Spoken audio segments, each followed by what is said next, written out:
What? What?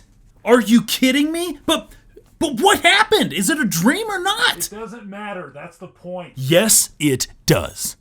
The human mind is constantly trying to organize the chaos that exists around itself. The information taken by our eyes, ears, mouth, tongue, and nose is immediately processed and subsequently categorized into various groups based on other similar things that we've previously seen, heard, tasted, smelled, or felt. Whenever we see something that we can't quite categorize properly, we tend to stare. My daughter is about to turn 1 next week, and I'm amazed at how curious she's become. I envy her eagerness to learn about what's around her, and am amazed as she figures out thing after thing, toy after toy, food after food. I thought to myself recently, how can I recapture that infantile desire to learn? After a bit of thought, I realized that it isn't so much a desire to learn, but a necessity to learn. She doesn't know what anything around her is. She has no idea what anything does. She can't tell a doorknob from a stapler. She can't reach doorknobs, and I'm pretty sure I haven't left her alone with a stapler. Where did you get that? I attempted to mimic her strong aptitude for learning and stood up, walked outside, and took a good look around myself. I saw a house, another house, some grass, a few trees, telephone poles. Wow, this is getting boring. Okay, clouds, flowers, sidewalk next to a road, a few cars. Wait a minute. Is there anything around me that I don't already know what it is? Or if I don't know what its proper name is, I can understand perfectly its function. There was nothing around me that I had no idea about. Sure, I could have compared and contrasted the differing types of wood between the telephone pole and the trees, or the various flowers in my neighbor's yard, but on a surface level, I knew what everything was. Except that thing in the sky. What is it? Is it a UFO? Nope, just an airplane. But I did something interesting just there. I squinted and stared and focused all my attention on one object until I knew what it was. My brain processed it, categorized it, and filed it away, all in a single moment. When there's chaos, the mind organizes it. When we don't understand things, it becomes very, very frustrating. We stare, we listen, we touch, and we smell, but if we can't figure something out, we stew on it, think it over. And if it's important to us, we keep on thinking until we figure it out. Or if we just can't figure it out, it becomes maddening. Until we decide to just let it go and move on with our lives, which luckily is something we human beings are pretty good at. In earlier times, knowing good from bad was a literal matter of survival. Certain foods are poisonous, certain animals are predators, certain humans are also predators. Tribalism was the only way anyone survived. Campfire stories of light and dark, black and white, good and evil were told, which served to remind the tribe of the evils that await just beyond the borders. If you were unsure of something, the assumption that it was bad likely resulted in a higher survival rate than those who assumed unsure things were good. In other words, ambiguity in all facets of life was a bad thing. So what happens when we encounter ambiguity in a story? There's a balance between ambiguity and expectations. A little too much of either is bad. People don't want to see the exact same story over and over, so we need to make it look different enough for them to not know what happens at the end. However, and this is very important, people secretly do want to see the exact same story over and over. They may not even know it themselves, but there is a tremendous pull from the brain to see everything resolve in the expected manner. The drama, the suspense, typically comes out of our own suspension of disbelief. In other words, we trick ourselves. But we can't do it alone. The director of whatever media we're following needs to give our brains a little nudge, give us 1 or 2 reasons to think this may not end the way we think it will.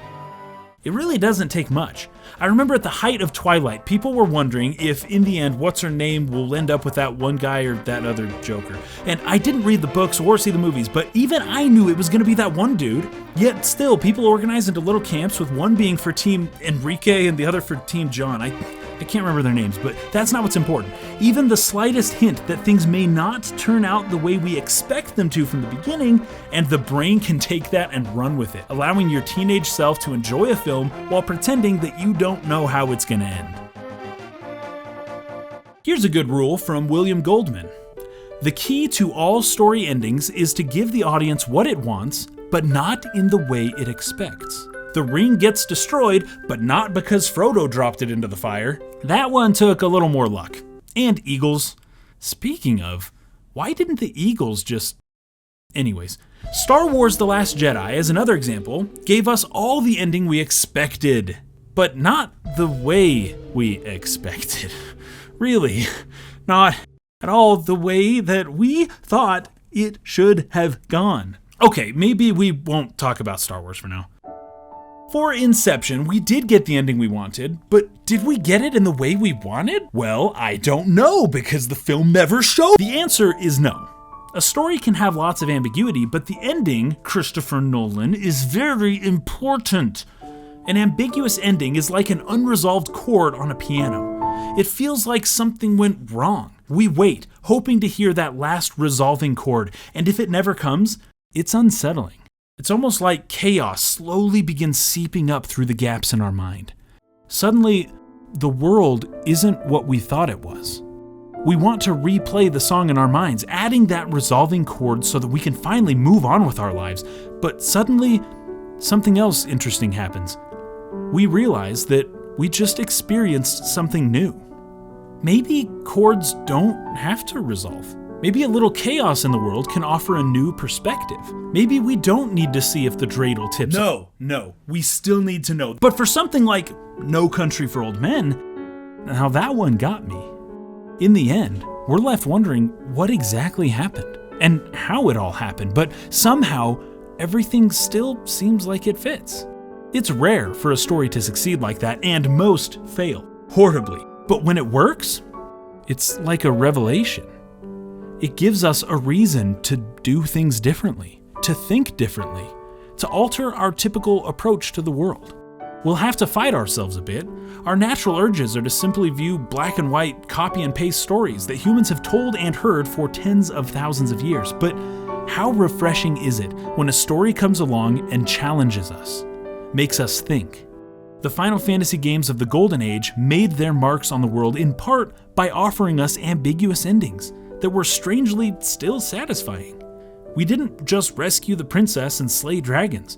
We explored our own minds in the process. When things ended roughly in the way we figured they would at the beginning, we sure had no idea how we were going to get there as the game was progressing. The human mind wants good and evil to be clean-cut and easily defined. Hard lines and high contrast allow the human mind to easily process and categorize the things it sees. The more ambiguity that shows up, the lower the contrast, the blurrier the lines, the less we can make out exactly what it is we're seeing. Yet, at the same time, it gives us an opportunity to see the world the way a baby does. The privilege of being in a space where we're eager to learn again because we literally have no idea what's happening around us.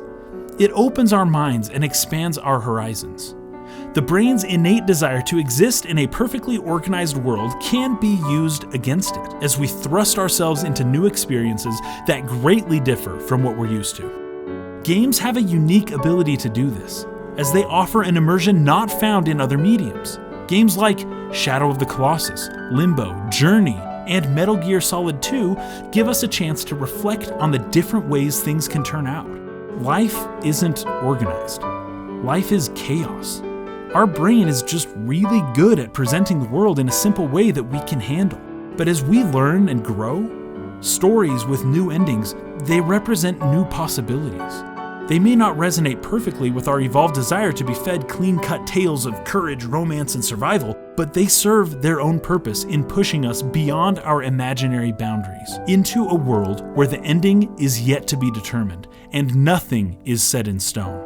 In other words, a world where anything is possible.